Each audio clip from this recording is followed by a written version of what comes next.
Good evening, ladies and gentlemen, and welcome to the KSAN Black History Month Special. I'm your host, Mark Brown. For the next 30 minutes, we'll be honoring Black history locally and nationally, so sit back and enjoy the ride.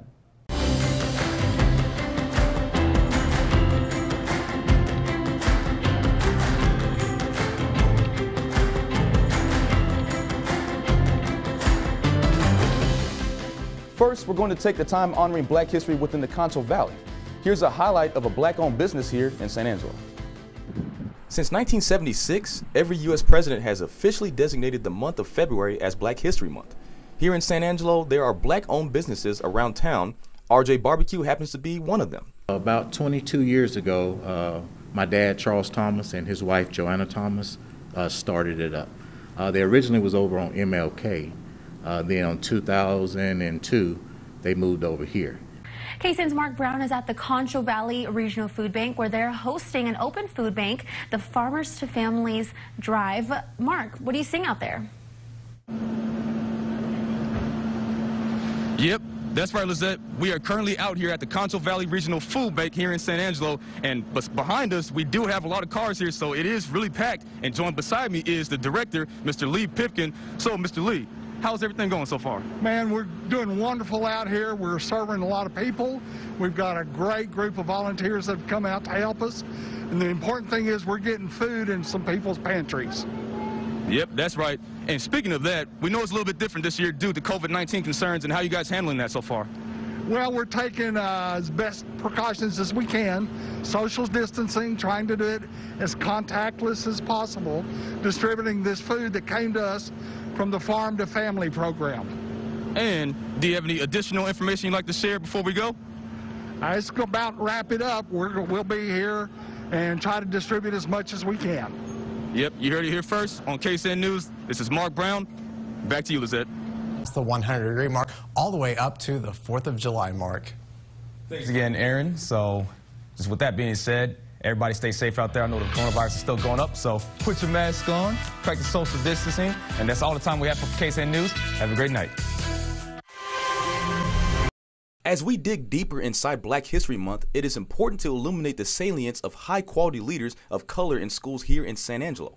Nationwide, only 10% of principals are Black, yet principals and leaders of color are essential to schools, contributing to diversifying the teacher workforce. Being able to be a principal at one of the elementary schools here in San Angelo is paving the way for others that are going to come after me. So I think just making sure that we understand that, hey, we have an opportunity to continue this, this movement and continue to really give other African Americans the opportunity to be in leadership positions. Mr. Flowers looks up to Barack Obama as one of many examples for Black leaders across the country. Research shows that schools with more Black principals have higher percentages of Black teachers, increased student performance, and increased enrollment of Black students in gifted programs.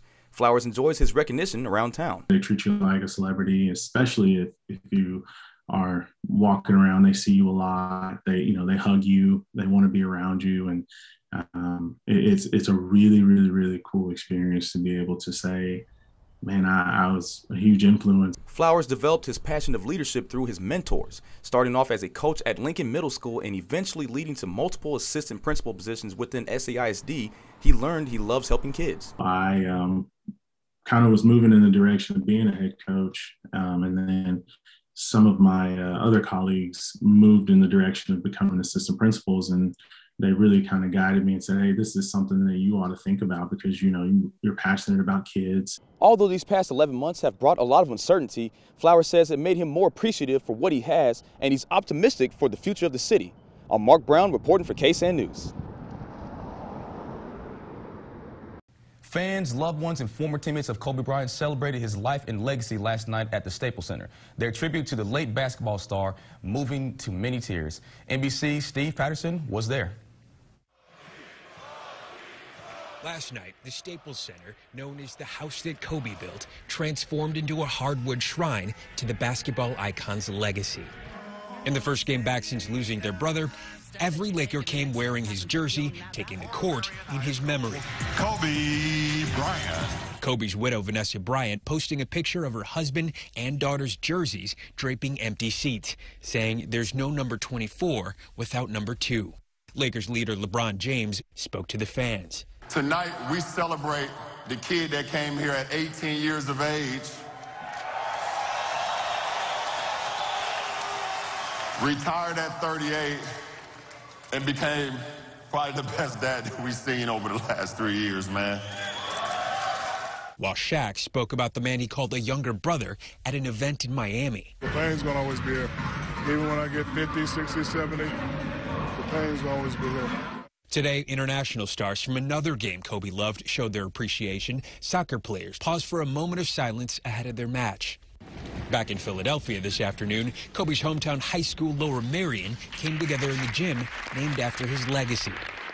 Meanwhile, the NTSB investigating what went wrong in the crash that killed Kobe Bryant, his daughter Gianna, and 7 others. Sources close to the investigation telling NBC News that while the pilot, Ara Zabayan, was certified to fly by instrument in low visibility, the charter company, Island Express Helicopters, was not. Though a former pilot for Island Express says that's common for companies in Southern California with typically clear skies. As unanswered questions swirl about Kobe's death, millions pay homage to his legend.